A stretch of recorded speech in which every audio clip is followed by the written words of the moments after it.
Namaste from Dhananjaya and welcome to this video when we are attempting to reach the minds of the most brilliant people around the world. And what they said, their words, their quotations are an inspiration and a learning opportunity for all of us. So in this video I'll share a couple of beautiful quotations about selfishness. And the first one is by Tertullian. He who lives only to benefit himself. He who lives only to benefit himself. Now, what kind of people are those? They are quite large number. But they only work for their own benefit, for their own profit, for their own interest.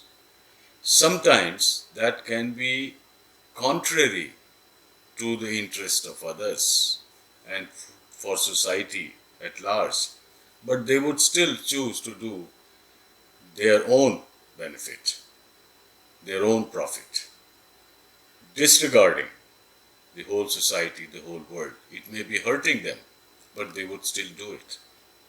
So it is about those people.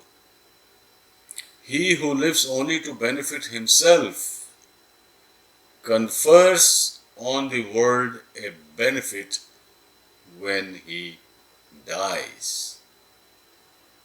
So it's quite a dramatic statement that when extremely and exclusively selfish, they benefit by not being in this world, instead of benefiting others along with their own.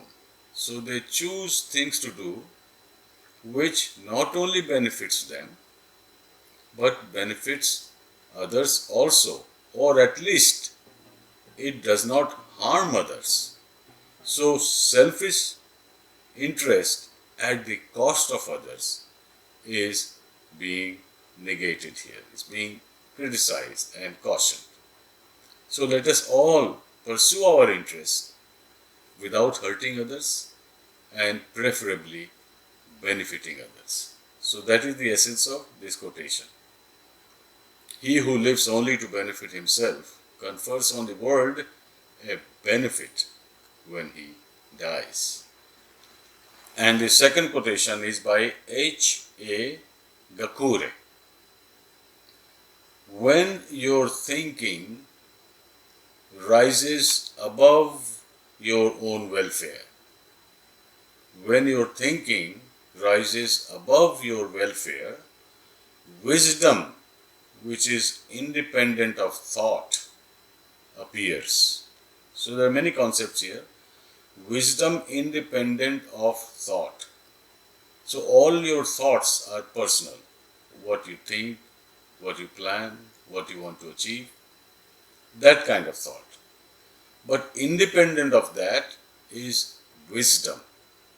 Wisdom is what you imbibe deeply within yourself, and it is wisdom which is independent of your selfish thinking. So that is wisdom that is being talked about here. So when your thinking rises above, rising above your selfishness is the wisdom that is referred to. So when your thinking rises above your own welfare, that does not mean that you always negate or exclude your welfare. It is not disregarding your welfare, but being limited to your personal gain. Go beyond that limit.